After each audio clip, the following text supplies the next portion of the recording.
Good evening, good evening, good evening. Welcome to the Caring View, the only online social care chat show exclusive to YouTube that airs weekly. Before we get started, don't forget to hit that subscribe button, hit that bell. I'm sure it's actually now somewhere on the lower part of the screen. I've been playing around with the technology and I don't know whether we're doing it well, but we're trying to make it easier for people to find that subscribe button. But it's a big red button. Click that big red button, hit the bell, and you will be notified of any video that we put up and all of our new episodes. And as always, the views we express in tonight's show are of our own and not the companies we represent. However, easy topic tonight. I don't think there's anything politically dangerous that we might say. I don't know, apart from the fact that we have a care minister that has no background in care and failed to show up at an event yesterday but went to another meeting instead. I don't think there's much more that's going to be of risk for us. So, Mark, how are you? Yes, not too bad, thank you. You? I am. I feel rotten today. I feel poorly, Mark, but I am coping. I am fighting on, and I am looking forward to my bed this evening. So, news this week. What's big? What's new? I saw you put a tweet out, I think, before we came live on the show about something going on in Scotland around care home deaths. It hit the headlines shortly before we went live, and there's not much information. I've tried having a look, so it's only in Scotland at the moment that I can see, but care home bosses may face corporate homicide charges. Is what the headline is. So apparently the Crown Office in Scotland is investigating 4,988 deaths from the virus and assessing whether to bring criminal charges at the moment. So I'm sure if that's in Scotland, it's going to come across obviously to the other nations, which is a bit of a worry for care home providers, owners, and people that obviously put money into care services. But yeah, what are your thoughts about it? Well, I mean, if they're going to start putting care home managers in prison, I hope they're going to be sharing a cell with Boris and Matt, because especially in England, that is probably the reason why we had so many deaths in care homes. It absolutely dumbfounds me that we actually want to bring criminal charges against these homes, unless there's been a complete utter breach of safety. So you've all worked without masks, and you've not put any safety measures in place. You've never tested, and you've just accepted anyone from any setting without even due care or consideration. You've done no risk assessment. You've taken nothing into consideration, which is very unlikely. Then why is there all of a sudden legal challenges and the thought of prosecution for people who have died because of COVID? I honestly don't get it. Are we going to do the same for hospitals, for people that have contracted COVID in hospitals and have died in hospital from COVID? Yeah.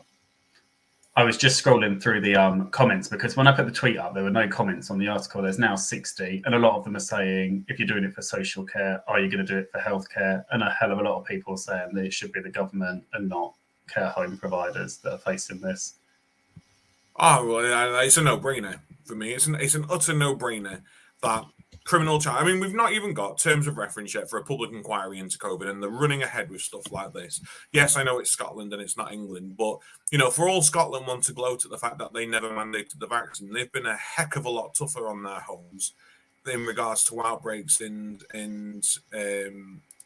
consequences because of them. What happened to actually supporting the sector? At a time when no one wants to become a manager because of responsibilities, people are going to read these headlines now and go, "Oh, I'm definitely not going to do that if I'm going to get arrested if someone dies on my own with COVID." No, definitely. I've shared the link in the comments section as well, so anybody that wants to have a read can do so. Oh, have we anything positive in the care news this week? In the care news, well, today you had your roundtable. How did that go?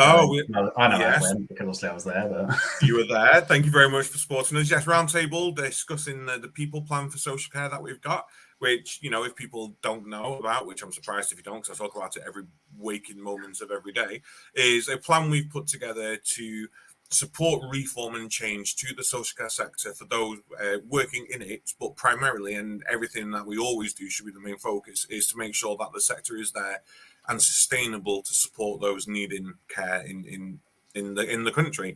It's a really great plan. We're launching it at the House of Lords on the 28th, and we were joined by Nader Ahmed and Martin Green today, which was quite nice to have some sort of big top 5 supports, I suppose, buy into it. But I think what we love about the People Plan is it wasn't written by the big companies. It wasn't done through voices of the big companies.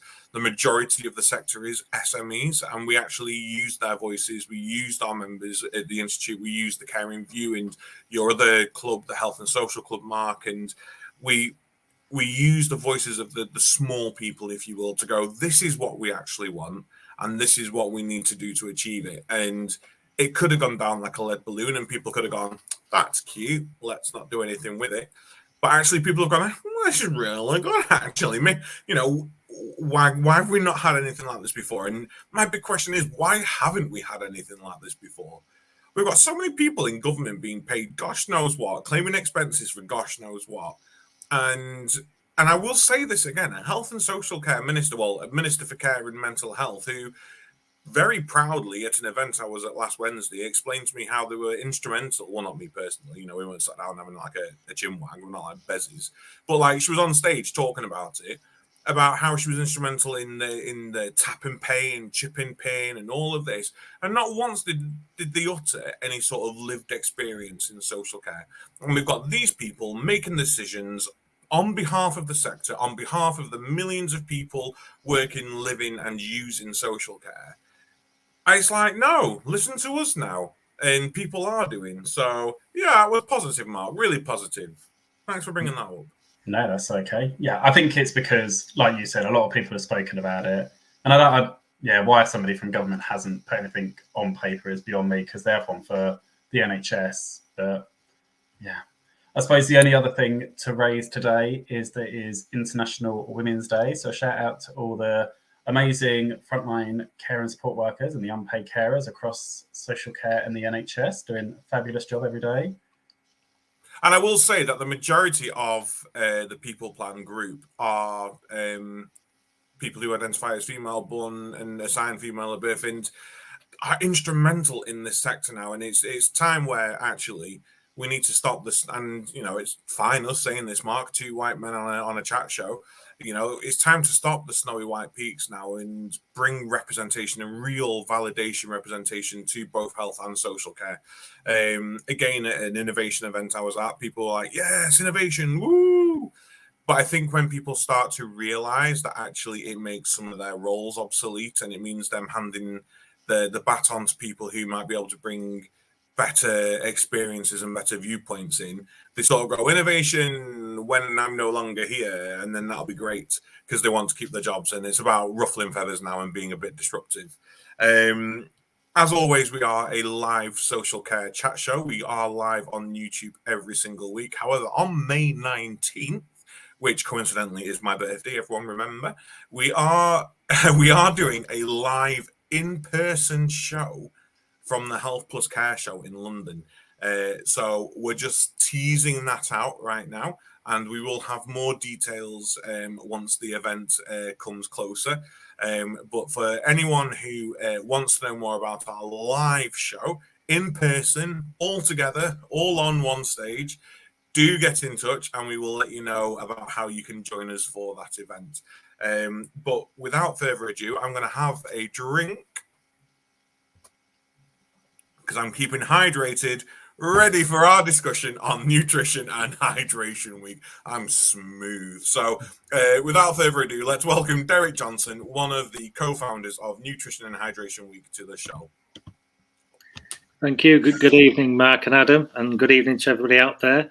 And I already see that Andy Jones, one of my co-founders with Caroline Leckos, they're listening in tonight. So better get everything right, I suppose. No pressure. No pressure. I mean, if it makes you feel any better, we won't know if you get it wrong. So, just smile and Yeah, and that's bluff fine. But Andy's out there and he'll know. So how are you, Derek? Do you want to give a bit of a background to everyone who's watching, just so that we know a bit more about you and a bit more about, Nutrition and Hydration Week as a whole? Yeah, my background is I worked in social care in the catering side for a few decades. I'll just leave it at that. I now work independently for myself after leaving one of the big councils up in the north. do some training and some work around consultancy around care. But the big passion basically for the last 11 years has actually been Nutrition and Hydration Week. Something we started because the three of us were always been invited to working groups here, there and everywhere. It's about nutrition, hydration in social care and health. And every working group seemed to come out with, yeah, we'll have to sit down, do an action plan and have another working group. We're actually getting a little bit fed up of it. So we decided we wanted to get out the positives. There's a lot of positives go on every single day across health and social care with good practices, good ideas, great people working and sharing it. And there was never a platform. So we thought, well, if we create a platform, people can share it one day a year. But what's happened is it's actually become a little bit more than that. It's become, we have the Focus Week in March every year. But beyond the Focus Week, we've had to create other little bits of platforms to raise different messages and get key messaging across. And we also share every week a tip that somebody's shared with us throughout Nutrition Hydration Week. So it just keeps it there in everybody's mind, really, just ticking over just how important food and drink is as part of care and healthcare as well. I think Adam's camera has frozen, but I'll drop him a message. I personally think it's great. I think it's, you've taken an idea, like you said, and you've rolled with it. And I think the big question for me is, how can either people in the NHS or in social care, how can they get involved and how can they take part? There's no firm fixed rules. That was the big thing about us. Yeah, we did set out with some aims about what we'd like to see in an ideal world, but it was all about the people on the front line. All we said is we'll just facilitate a platform. Basically, it is social media. We'll just get the social media platforms there. It is Twitter, it is Facebook. Yeah, there is a little bit of Instagram, but it's all it is getting the messages onto the platform. We'll share it as wide as we can. Last year, I think it was about 12 million people we actually reached during the week, and that was during a pandemic. So it gives you an idea of just how far it has reached. And it ranges from somebody just basically holding up this year a pledge card in front of a camera saying we pledged to do this, to actually full-blown week's planned sort of near enough entertainment in a care home sometimes about what they've actually planned around the food, different ideas, and all it's doing is underpinning the work that they do for the other 51 weeks a year. But it gives a platform just to say, hey, we do this, and there's a hook to pin it on, which does actually help other people. We've found, like in local media, so you'll get local radio pick it up. Local news stations will pick it up. What's good going on in the care setting, and that's been the big bonus for somebody like myself. Is people are picking up different stories of positive stuff in the news from care.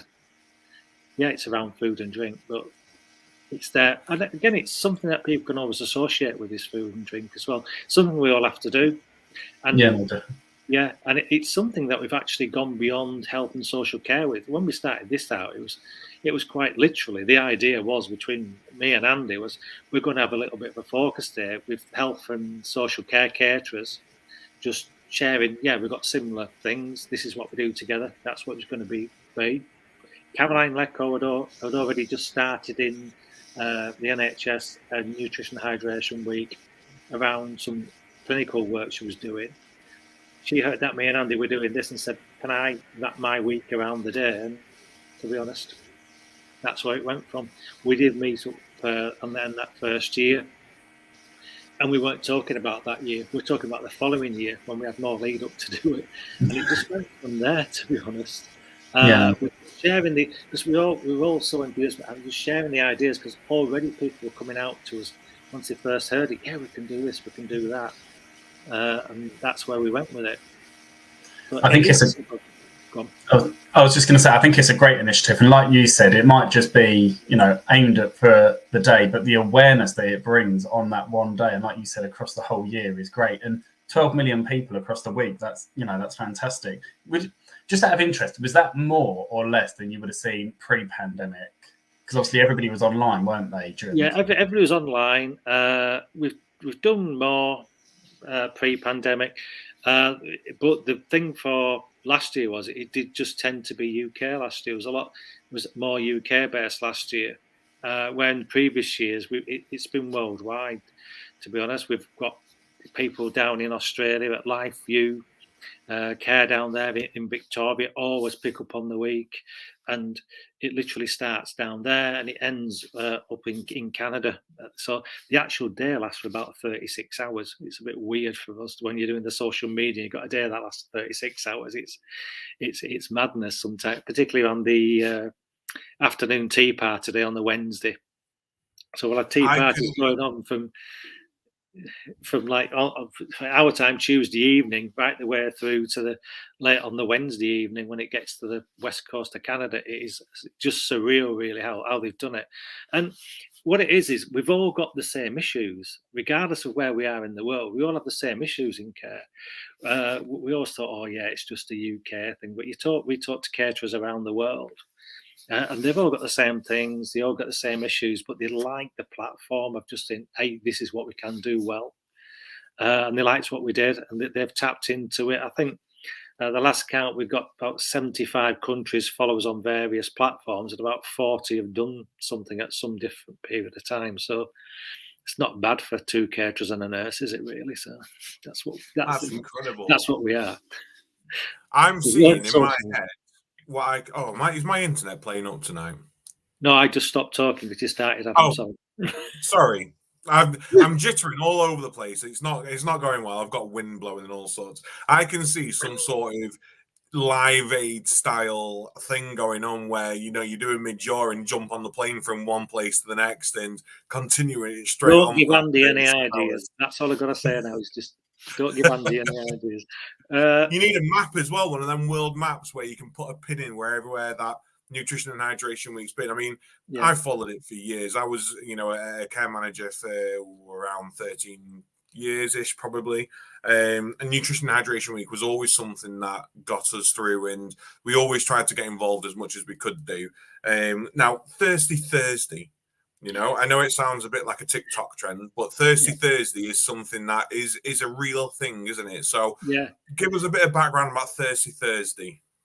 Yeah, Thirsty Thursday came about. It was just people asked us after the first year, can we have some ideas what to do on different days? So we just went through, do breakfast on a Monday, snacks on a Tuesday. We got the tea party on a Wednesday. We thought Thirsty Thursday, Fruity Friday or Fishy Friday it became. Then somebody said, well, we need stuff for the weekend. So we had smoothies on a Saturday and Sundays on a Sunday. But it was Thirsty Thursday just because of the hydration issues, I think, around care and healthcare and just getting that awareness of what hydration's needed. It was a big thing, and everybody seems to pick up on the Thirsty Thursday issues. We have actually tried to run separate weeks for hydration as well in June, but they don't seem to go down as well. But because they like it Thursday, so this year we're actually doing a Thirsty Thursday as well, running from May right the way through to the end of June on social media, just to keep the messages out. Because in the Northern Hemisphere, that's the time we think hydration becomes a little bit more important because you've got the summer and people tend to think a little bit more about hydration. But Thirsty Thursday just goes absolutely bananas. If you want to see a urine chart on the social media, tune in next Thursday because everywhere will start to share them. All different shapes, all slightly different shades as well, but loads of different people have those. They'll come up with different ideas about how to increase fluid intake. They'll be looking at things like ice lollies, doing the smoothies. The hydration stations, I think that's become a little bit of a competition now between different people about how they can dress up their drinks trolleys on the drinks rounds on that day, and just to really show, look, this is how we do promote fluid across the health and social care, to be honest. And they've worked really well. The other side of Thirsty Thursday as well, really from this year, is that we're trying to get staff to be aware of their fluid intake as well, because that's a massive area. We've done lots of work on, your service users, your residents should be drinking this, and staff have taken a lot on board, how to encourage them, how to actually get more drinks into a person by just the frequency of offering. I mean, in a care setting now, I think possibly the good ones are you're looking at probably upwards of 12 drinks a day have been offered if you include the drinks with medication, extra drinks at meal times, cups of squash and things like that is really good. Yeah, what we do find is a lot of the staff do not drink enough. And some surveys in the health service recently show that about 38% of staff actually turning up for work are actually dehydrated. That's before they start a shift where there's limited access to fluid during the shift.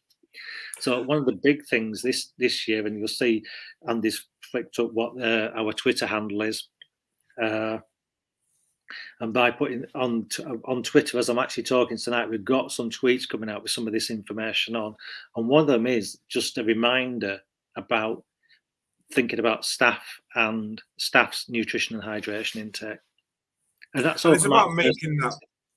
Yeah, and it's about making it available for them, isn't it? Because, I was a manager during the pandemic, and I was a manager during an outbreak, and the actual fear of taking your mask off and having a drink whilst you're in a social care setting during the pandemic was incredible. You didn't want to get it. And I had high-risk people working with me as well, and they didn't want to get it.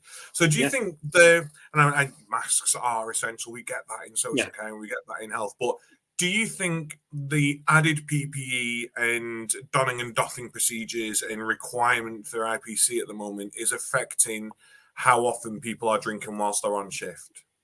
It could be, yeah. I mean, because it is difficult to do. I mean, you're just saying you take a drink out of a drinks bottle. And it is always going to be it was a problem before we had masks. It wasn't just now since we got the masks. It's been a problem for a long time. And it's not just a problem limited either to health and social care, because again, during the week, we've got lots of industries now picking up on Thursday, because they've suddenly twigged on, we need to get our staff drinking more as well. So it's not just a healthcare issue or a social care issue, it's a wider issue. But coming back to social care, it is difficult for staff to be getting drinks. And I know when I'm doing training, it's just trying to get it into the staff. Yes, you can get a drink as you're going through, and make sure you get a drink. It is important for yourselves as well. Yeah, it probably is a little bit more difficult now than it was before, just to have a drink around the place and picking up like a cup of tea or a cup of coffee. So it's really thinking about how you can do it. And I think drinks bottles have become one of the big things. When I've been talking to different staff teams, they're saying, a lot of the staff now start to bring bottles of water to work because they know it's theirs, it's labelled, and that they know what they can actually get or what their preferred drink is in the bottle, to be honest. So it is there, and it's just encouraging. And it's also, I think, from a managerial point of view, encouraging it to your staff to have a drink during shift, but also understanding, they need to have a drink as well. It's not a break. It's like I tell all the staff when I'm training, I'm not saying you have extra breaks. You just need to get a drink, because that's what happened in the early days. Oh yeah, Derek says we need to have an extra drinks break. No, Derek didn't say that. He says you need to have an extra drink, because he had the managers coming onto it the day after. You've told my staff they can have extra breaks. Going, no. So it's just understanding that your staff teams do need to get something to drink during the shift. Really. That's the big thing about the Thursday issue. You saying that brought back memories. So the amount of times I've had staff that I've managed over the year in care homes that drink tea or coffee obviously takes a lot longer than going to grab a bottle in the locker or something. And they're like, so and so's had so long drinking so many cups of teas during the day. If you accumulate that, how many breaks do they have? It just took me right back to that moment. It made me chuckle. I think I definitely saw in the early days of the pandemic, because obviously there was the shortage of masks and PPE, that there were providers that were saying, actually, whereas before you could just go into the kitchen or go into the staff room and grab a drink quickly while you're supporting people, they were putting in fixed break times. So as opposed to it being, multiple times during a shift, it was just a split in the middle of the shift or wherever it was.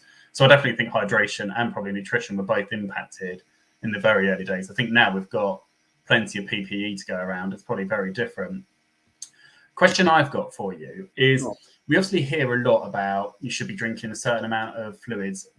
How do we know how much people should be drinking? I always just work on the general baselines, to be honest. It's rather than you can get really specific, I drink this amount per this way. But you're looking at 1.6 litres a day just to get by.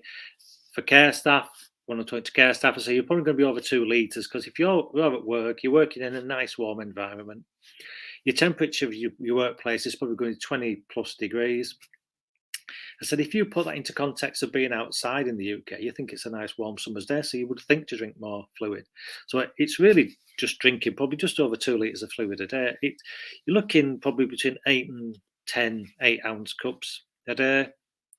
That's it. So one of the things that I experienced when I was a manager is we went from paper-based records to digital-based records, and there's amazing functions on paper, on digital records. They are wonderful. Yeah. Sometimes they can be more of a hindrance. They can highlight things that actually aren't getting done, and it's more work for you. But one of them is fluid tracking. And I know CQC have a huge bugbear about everyone being put down as 1,500 mils fluid tracking if they're, being dehydrated. I can't. Isn't there a formula which for people who are, say, underweight or overweight, that we can work out per? Isn't it 30 mil of fluid per kilogram or something? Yeah, Like that. It's been a while since I've done that. To be honest, it's a while since I've even looked at it, because I just give the general. I think that's what we should be looking at when you're looking at your residents or your service users. The thing I always point the staff in the direction of is, if you're serving the drinks a day, if they're not being drunk, that is where you need to start to really note it down. And it's not the point of saying, everybody's drinking 50. You can easily write, you said, like 1,500, 1,600 mil a day. It's looking at what's left. The key is looking at what somebody's not drinking. And when you talk to them, I said, because they all get used to noting down what people, and how do you measure it? How do you keep a track of it all? And the key thing is if they're not drinking it, because you can say you're giving somebody 1,500 mils a day, great. But if they're not drinking 1,500 mils a day, if they're leaving half a cup every time, suddenly they're drinking 750 mils a day. And that's when you're starting to get dehydration to take place. And the biggest failure is often not recording what's not drunk. That's where I see the focus has been.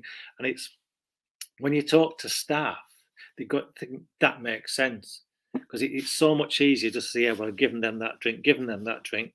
Yeah, tick the box, tick the box, tick the box. But I said, the thing you're looking for is what's not drunk. And I said, you don't know if it's the last drink of your shift, say, and somebody's not stopped drinking half a cup, you don't note it down. Somebody else comes on and follows on, and they don't have something to drink. So but I drunk loads with Anne on the previous shift, and they're going to think, well, actually, it should be all right. It's noting down the cups they don't drink or when they refuse it. That's the big key to it, of identifying that undernutrition. So one of the questions we got prior to the show, because we do get questions in advance of our episodes on Twitter, and it sort of leads into this, people not drinking everything that's being offered, or, they're not going in, because I'm a firm believer that we need to empower people to make their own drinks as well. There was concern about promoting fluid and hydration within people who are living with dementia, with mobility issues, and the risk of continence. Now, that is a huge risk of people not wanting to drink for fear of, being incontinent. What top tips do you have for people to overcome the fear of that? And how can we support those better to empower them to have those drinks and improve that continence promotion? Yeah, that side of it does take probably 2 or 3 weeks to actually change somebody's drinking habit and the link to the incontinence side of it. Because if somebody's not drinking enough fluid at the start, they're probably going to drink fluid. The body's probably going to think, great, fluid, it's going to flow through. So they're going to think, if I keep drinking fluid, I'm going to keep going to the loo. It does take a little while for the body to get used to it. And what you need to do is looking at the planning of it. So it's actually planning when you're going to be doing it. Just remind. Oh, I think Derek has lost signal. What's that saying? They have left the building. Oh, it's all right. It's honestly gremlins today in the technology. We had it during the people plan session. We're having it tonight. We've got Derek back. Here he is. I don't know what happened there. We actually do have dodgy internet at times. So sorry about that. Yeah, it is about actually planning the intake as well. So it's planning when it's things like thinking about toilets, getting your resident or your service user to be going to the toilet before the urge gets too great, so you don't get the accidents happen, and planning it towards bedtime as well. So just making sure you're not overloading fluid at the end of the day where it might start to interrupt sleep and things like that. But lots of other ways of actually getting fluid in as opposed to just having fluid as well. So you're looking at more fruit and veg, where you're looking at 80-90% of water is in that. So again, it's just encouraging more for that balanced diet and realizing you get fluid in that way. Maybe in other things like jellies, those types of dishes. You're looking at things like soups, stews, smoothies. There's a whole range of different ways of actually getting fluid in. So people sometimes don't quite realize how much fluid they're actually taking in as well, but they're all getting all the other goodness at the same time. So you're looking at things like that. I work with a group who do look after customers with learning disabilities, and their big challenges range from customers who possibly only have, say, 3 drinks a day, right the way through to others who are literally constantly drinking all day long.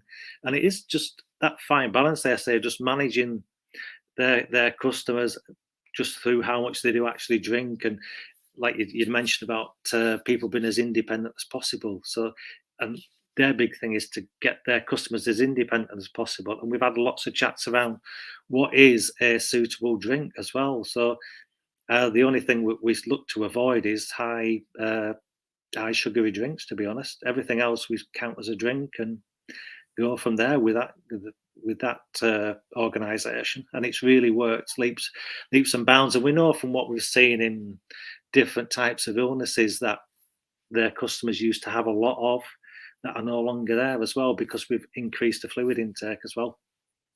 I'm really glad you brought up high sugary drinks, because a follow-up question that we had from the same person was, how do we approach hydration for people who are diabetic and living with diabetes? Yeah. And, we have all these fantastic initiatives, and we'll have Thirsty Thursdays and Fishy Fridays, and my favorite was Fruity Friday. Yeah. And, we will have all these different events. And what we tend to find is either things are very high sugar or not suitable for people living with diabetes. So where does hydration come into play with people living with diabetes? It comes into play in a big way, because we need to make sure people are actually drinking enough fluid with diabetes. Again, it just helps with the blood sugar balance and everything else. So particularly, you need to make sure people are having at least 1.6 litres of fluid a day just to get that balance. And you're looking at the range of drinks, so you're just going to avoid the sugary drinks for people like that. So yeah, teas and coffees do count. It's at one time to be honest, when I first started doing the training a lot on hydration, all we ever talked about was water. But it wasn't before long we'd realised that care sector, water is not the best option, because in the elderly sector it was always seen as corporation pot from the residents. That's how they viewed it in their day. So it was always a bad thing to actually just saying offering water to residents. So we said, look, we looked at the teas and coffees and said, look, we're going to work on teas and coffees. We worked on that. We worked on to make sure there's enough fluid given at medication time. So you're looking at a full glass, not just a little bit in the bottom of a glass. And then we looked at the naturally based, fruit-based squashes and offering those on a lunchtime as well. Just people sat down, so they had something to put into the hand as they were sitting down at the dining table before the meal came. And little ways like that, increasing it. And that's how we looked at. We didn't say anybody, if you're diabetic, you can't have anything. We just made sure that all the squashes were all sugar free. And did it Just that way. Oh, sorry, Derek. Just touching on tea and coffee, one thing that I just wanted to ask you a question on while it was going around in my mind was a large majority of my experience has been managing learning disability services. So it's obviously been trying to reduce the amount of high sugar drinks, as you said, and Lucozade and things like that, and Coke. And there's always been this thing about that people shouldn't drink too much tea or coffee because it actually dehydrates. So is that a myth or is that fact? If you drink too much, it starts to have that diuretic effect on you. But you're looking at, realistically, over 3 cups of coffee a day, it starts to be a bit of a diuretic, and over 7 cups of tea a day, it's a bit of a diuretic. So if you've got a customer in that type of setting who's drinking 8 or 9 cups of tea a day, that's fine. It's not really going to have that much effect on them, the diuretic. It's better than drinking 7 or 8 glasses of squash. I mean, in the service that I was looking at, we were having customers who were drinking maybe 2 litre bottles of pop a day, which was a lot. And that's, to be honest, that's realistic how I got involved in that sector, because they just needed some information of how to change the customer's drinking habit. And yes, it does take a long time, but we've actually got in that sector now to where it realistically should be, where, yeah, occasional glass of fizzy drink, yeah, that's what some of the customers do, but the majority love the tea and coffee now. And it's just been the gradual working of the staff with that key messaging. That's what we need to do. That's where we need to get to. It's been small steps. It's been reducing the amount of high sugary drinks. So been reducing those a bit and saying, do you fancy trying this, trying that, and finding what the substitute drink's been. And I think we've got down to about 2 or 3 customers now just drink the fizzy pop. And can I just use this moment here now as Yeah. a public plea for all social and healthcare providers out there? Coffee and tea cannot be skimped on. We understand a lot gets drunk in your care homes and in your settings and in your hospitals, but do not give people rubbish coffee and rubbish tea, because they won't drink it. If someone gives me supermarket's own gold blend, I'm not going to drink it because it tastes like an ashtray. Give them good coffee, give them good teas, shake up the teas as well. There are so many different types of tea that are now out there, and ask people what sort of tea they usually drink. You know, my granddad probably wouldn't drink a normal cup of tea in a care home because he drinks green tea and probably nothing more than green tea. Do you offer green tea? You know, all these different things that we can be thinking about now to promote a better intake of tea and coffee, and being a bit more diverse and thinking outside the box. But no cheap coffee, no cheap tea. You know, I'm not saying you need to grind it yourself and have cafetières on every table, though that would be nice. Just no cheap coffee. It's rancid, and people living in support need more. They need better. So Yeah, I'll just touch on that. You made me smile. When I first started, I better not say where it was now. When I first started, I came to this organisation. There were still care homes serving camp coffee, which was like a liquid coffee that you put in and mixed up. They didn't even use coffee granules. Coffee granules weren't used. So that was quickly changed. I mean, we're talking now over 30 years ago, but it was still there. And you're thinking it's now about the supermarket own blend. Those residents probably would have killed for supermarket own blend back then, because the coffee, it was horrendous, and it's what had gone on for years. We have got to that stage where we're wanting coffee more. And if you think, a lot of the staff now will actually go to some of the high street coffee places and thinking, yeah, I'll have that type of coffee, this type of coffee. And we've got to be thinking, like you said, Adam, on those sort of lines. We've got to get thinking on those sort of lines. Our expectation is to have that. You're going to be getting residents coming in now whose expectation is to have that. It's like, say, even my late father, he was going out and having lattes. Yet if he went to a residential home, he wouldn't get a latte. And it's the expectation now, and that, I think, is where in care homes we just need to be thinking a little bit more. This is an expectation of what your residents want and expect from coffee. It's not just a supermarket blend anymore. They want to see slightly different types of coffee and drinks actually there. And like you mentioned about the teas, yeah, not everybody will want green tea, but if it's there as an option and somebody's always had it all right, it surely comes under the preferences. That's what they want. I think it's thinking about what everyone can access in the wider society as well, isn't it? You know, it's still quite an insular, institutionalized view that actually we choose what people want or people can have in drinking homes. You know, when you're down to planning your menu, involve people in it. Yeah. You know, they've got to be involved at all, and not just the people living in care, but their families as well. You know, do you reckon your mum would like this? Because we're going to put this on the menu. No, mum always used to eat this actually when she was younger, and she used to like it cooked this way. In fact, I'll get mum's recipe for you because it's really, really good, and everyone else in the home might enjoy it. Food is a family activity. It is fun. It is enjoyable. I mean, I enjoy it a bit too much. I'm trying to shed the pounds at the moment. But it's a community activity. It's conversational. It's engaging, and we need to enjoy it as much as possible. Is there a theme this year? Because you usually do themes, as far as I remember, on your nutrition and hydration week. So, what's the theme this year?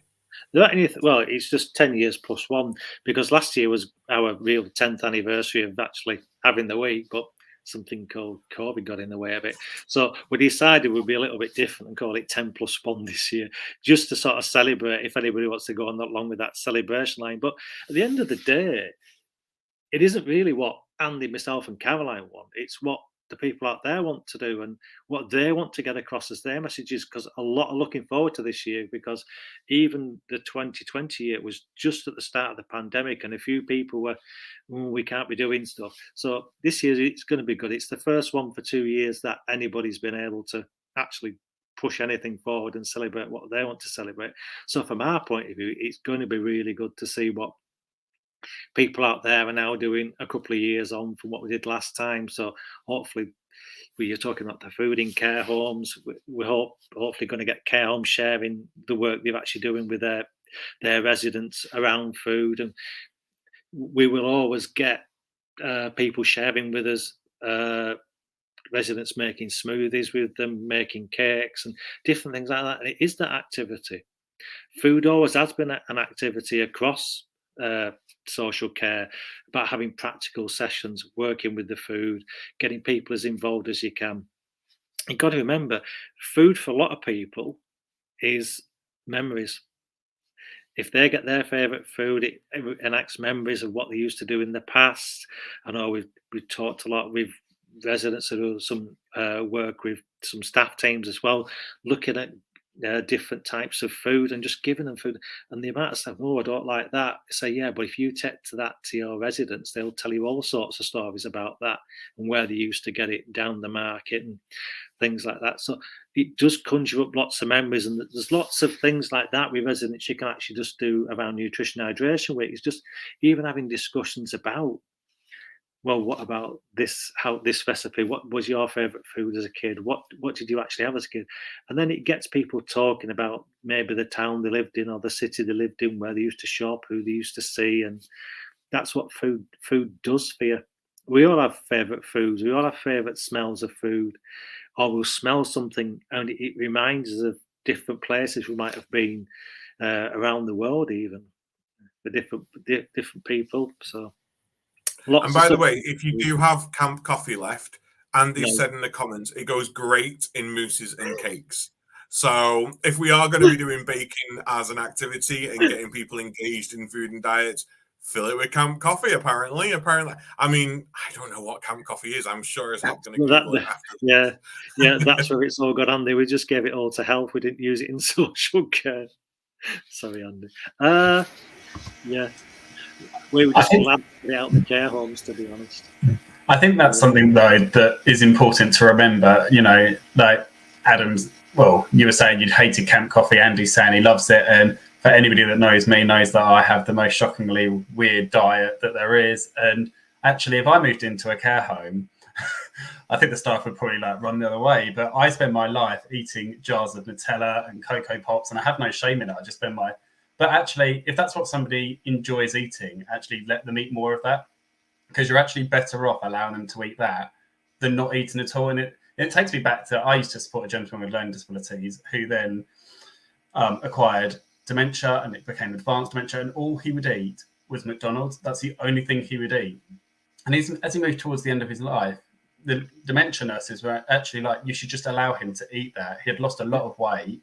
And they were like, if he's not going to eat anything else, and as much as we tried to get him to eat anything else, just wouldn't. So we just allowed him to eat McDonald's, which actually from a health point of view isn't ideal, but actually it was that or not eating anything at all. And actually when it came to the hydration side of it, you put any drink inside of that McDonald's cup and he would have drunk it, but outside of that McDonald's cup, wouldn't have drunk a drop. So yeah, I think it's important to remember. Andy has also said that all supermarkets still sell it. You must think I've got a downer now on Camp Coffee. You're going to turn up and someone will be in the poster on your desk. Oh. So for anybody that hasn't got involved in the week before, I know your website has got some amazing resources. What would be your top resources for them to utilize? Right. If you haven't done anything before, is look at the handbook. The handbook basically is something pulled together in the early days of the week, not really updated it a lot. And what it was all the different ideas that me, Andy and Caroline had actually used in promotional campaigns that we put together, a little bit like a step-by-step guide of how to do it, what to think of, how to follow it through. Might be a little bit late for this year, but if you want to do something a little bit later in the year for promoting what you want to do, the information's there for you to do it.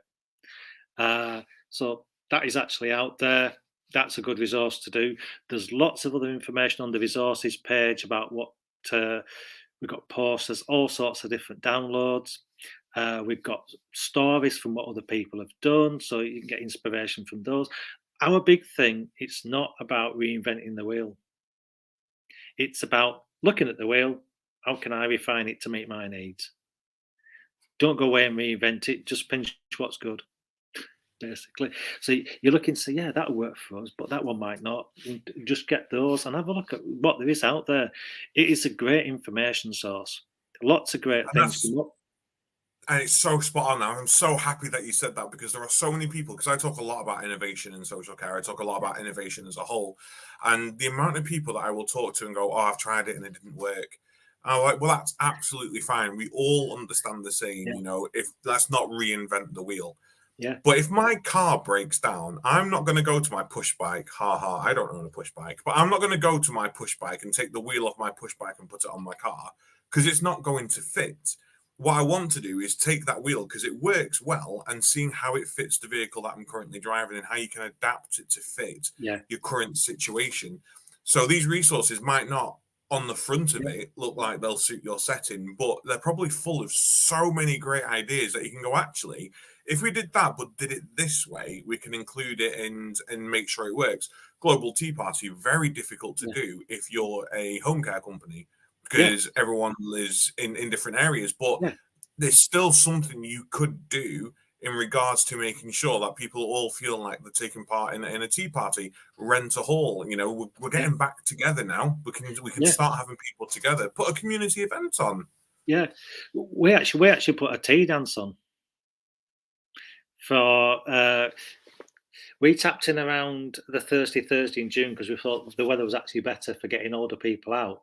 And we tapped in and said, if we put a tea dance on, not just all come down here for a lunch because we thought it's a luncheon club, we put a tea dance on for some of the old people's groups.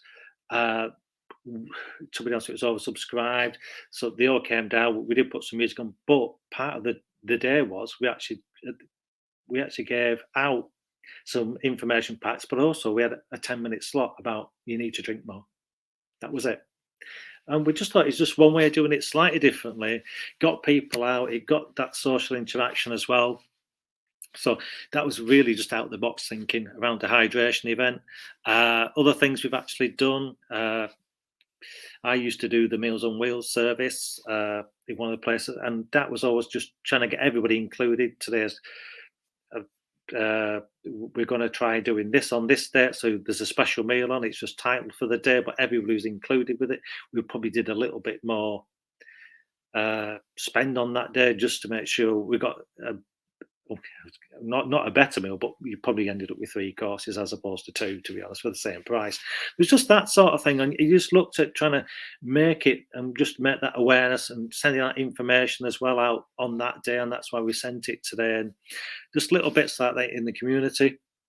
The tea parties have worked really well in care homes where there's been plenty of time to plan. Obviously, it's now next week. So it's just thinking about, well, yeah, next year it's going to be the same time next year. So it's just thinking about, yeah, can we do it next year? And just looking at, well, what other people have done this year. It can be just simple things for this year, like getting out the key messaging to staff teams about drinking more, perhaps just using one of the pledge sheets. Yeah, we're going to pledge next year. We're going to have a tea party, and just making it little bits as easy as that. If you look at what aims we've actually had as well around the week, we've actually looked at trying to promote the 10 key characteristics for good nutritional care. So it might be just checking what those are out for your organisation. It could be October time, could be a good time for you to look at our social media, because we've got Meal Times Matter during October where we promote one tip a day to actually try and enhance the meal times. And it's just little tips just to make little changes, which overall can make a big change to how it's the meal times actually managed, how it gives more focus on your customers, your residents, your service users, your patients that way. The key thing has always been sharing good practice, but also on the website as well, you'll find something on Nutrition Champions.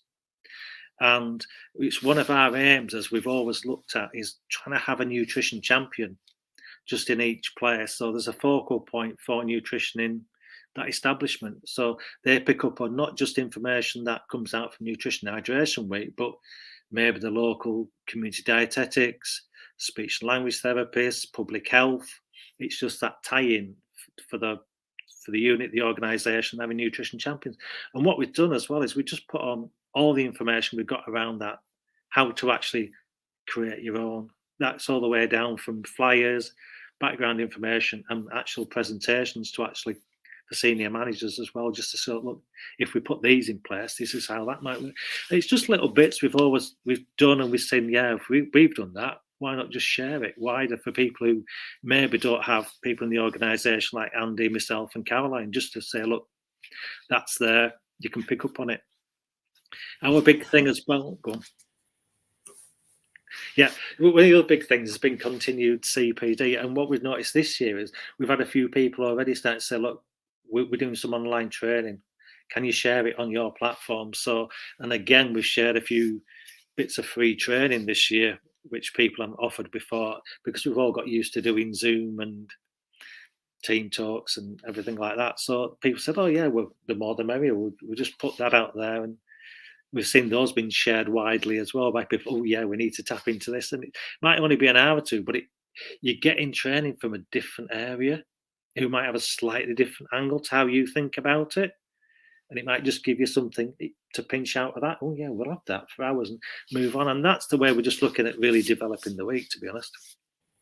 And with training like that, and I'm again not telling you how to do things, but I'm just trying to think of providers and their approach to training. I try and say to people who are doing training now to involve the people who they are looking after as well, so they can see what their teams are being trained in. And nutrition training, hydration training is something that really is tailor-made for everyone to be involved in, isn't it? You know, so if you are having these training sessions, get the people you support involved so they can see as well, and they can hear all these great and wonderful tips. It is next week. You know, there isn't much people can probably do now to go, let's put these big events on. But just like a dog isn't just for Christmas, it's for life. Good nutrition and good hydration is for every single day of the week. So a lot of these innovations, a lot of these ideas and fun things can actually be replicated easily throughout the year. One of the things we used to do was Worldly Wednesdays. We took inspiration from your play on words at Nutrition Hydration Week. We used to do Worldly Wednesdays, and every Wednesday we would do a different cuisine, and we would try something different. Where do you want to eat from next Wednesday? Let's go and do a different cuisine here. And you touched upon something about how there's this idea that during Nutrition and Hydration Week, people get better meals, or there's a better approach to food that week because we want to do something really fun for Nutrition and Hydration Week. We can actually do that all the time, you know, and utilize menus. I'm a firm thing about restaurants at the moment. They do seasonal quality for sustainability, and they'll go for the foods that are available at the time instead of importing. I think it's wonderful. And I think care homes can do similar. involve the people in your homes and go, right, should we plan the menu for the next month now? And let's sit down and think about what foods we can get, because we can get this food at the minute, we can get this at the minute. And do you have any recipes? And make it fun, make it enjoyable. You know, let's approach Nutrition and Hydration Week as if it's every single week, not just 1 week of the year. Because then when it comes around next year, we can just go look at what we've done over 365 days, not 7 days. There was no question there. It was just a little bit of a rant and inspirational talk on it. Yeah, but that's why we came up with the strapline after a few years of making a difference every day, because we wanted to get people out of the thing. It's nutrition hydration. What we're going to do? No, it's every day you're going to do it, but you're going to tell us Nutrition Hydration Week. This is what we're doing. It's what we've done. Yeah, we're going to have a bit of a celebration, possibly with the global tea party. That's really the only thing that will be different. But what we found is that a few other people now, after the success of an afternoon tea, have actually introduced it. Oh, that's worked really well. So they've introduced it as a more regular thing as well. So it does give you a chance to try things. But food, like you just said, is just, it's every time. Just try it, have a think. What can we do differently around the world in 80 meals or something? And just little bits like that. You're just thinking outside the box. What can we do? Yeah. Or it could be just... And it's breaking the status quo, you know. It's getting out of that habit of... I mean, for one thing we did is we stopped having this trolley for breakfast that we would go around with people and go, what do you want off the trolley? You know, we set up spreads and we had pastries and cakes and yogurts and cereals and toast, and people could go and either make what they wanted for breakfast themselves, or they could see everything that was on show and what they could access. And they go, oh, this is really great. I'll have that for breakfast today instead, and I'll have that for a change. And it is just thinking outside, adding fresh fruit to your water. You know, chilling your jugs of water in the fridge, slice lemon, slice lime, slice oranges, add a bit of flavour to it, because not everyone wants cordial. We've not got long left, but I just want to touch upon fortification quickly, and milk powders and fortifying with milk powders. Top tips, best brands. What do we do? Again, we're not the BBC, so I'm not shy of promoting people. So what are the best types of milk powders we should be using when we're fortifying? Should we still be fortifying? Using food naturally to fortify is the best thing anyway. That's what dietitians we should always tell you, is food first. Let's try food first before you go into the supplements. Milk powders, I should say probably Lakeland Dairies, because they're actually sponsoring us this year. So on our website and on the social media feeds, you'll see over the next few days we've got some tips on that. Actually, I'll be using fortifying. They've got some free recipe information that's available for care home settings, how to use the milk powders, how to fortify the food that way. It is still one of the best things if you do need to be building somebody up, is the fortifying that way with milk powder. It adds extra calories. You could be adding cream to it. It's adding butter to your potatoes. It's adding extra milk powder into other things like your custards, your sauces, if you can do it. Just adds those extra calories. So Lakeland's is actually on there for that, and actually you just popped it all up there. That's good. So fortifying the drinks is good for that side of it. And it's also, we touched on it really early on. I think you talked about giving people food that they want to eat. When I'd start my nutrition parts of any training I do, I always say to people, if people are not eating, there's no nutrition. Let's get them eating. That's the ideal where we need to get to, but let's make sure people are eating as we get in there. So, and again, we're working with McVitie's this year as well, and they've obviously got some stuff around their biscuits and things like that. Oh, you're talking biscuits, and but a lot of the elderly residents like biscuits. That's the sweet tooth, and if they'll eat biscuits but they won't eat different parts of the main course, let's make sure they get the calories in. Let's just then try and get to where we need to get to with the amounts of protein, and it is making sure people still eat. That's the big thing of the role that I actually have, and Andy will say in the hospital, is we need to get people eating. Ours is to maintain the quality of life. Andy's is to actually get them recovered and get them out of hospital. And food does that. And there's nothing worse than giving something that somebody thinks, oh, that looks good on paper, but it's not Do you not want to eat it? Let's give people what they want to eat and then go from there.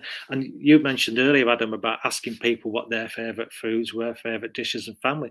And that's another good way of actually getting onto your menus, what people actually want to eat, not what you think as care home staff, care home managers, cooks, oh, that's what they should be eating. What do they actually want to eat? They might want to have liver and onions.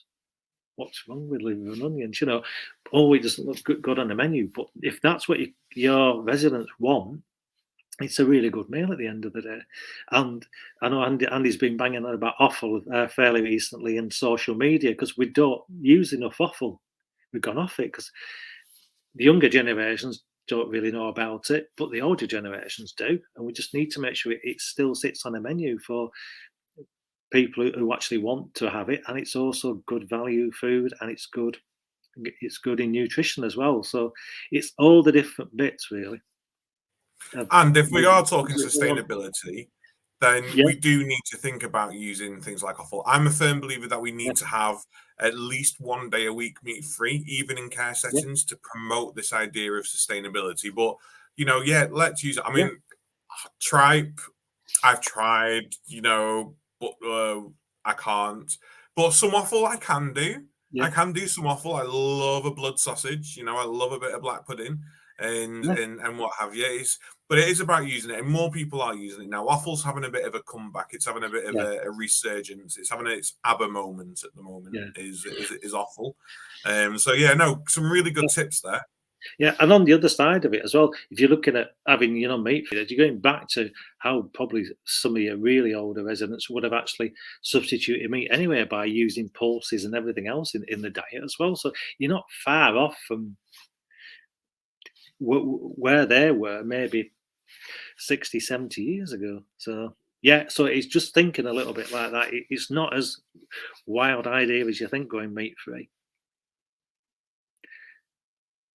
Anything else? Not that I can personally think of. Adam, have you got any questions? I'm conscious of time and Derek allowing you to go and enjoy what's left of your evening. I just think there's so much that we can think about when it comes to nutrition and hydration. There's so much to take in. There's so much to consider. And it does come down to this personal choice, person-led approach, and removing that institutionalized view that actually this is what I like to eat and drink, so that's what people are having. It's getting out of that mindset that you can have set rigid meal times, because that doesn't always work. You know, people who are farmers getting up first thing in the morning probably want their breakfast at 4 o'clock in the morning. It's part of their nature now. It's part of their culture, not at 8 o'clock when the chef comes in. So it's about looking and making these availabilities to really approach nutrition and hydration on that individual basis, not just as a collective. And I just think continue doing your nutrition and hydration week stuff. I think it's incredible. Let's get the word out there. Everyone next week, please hashtag NH week. Let us know what you're getting on with. Let us know what you're doing.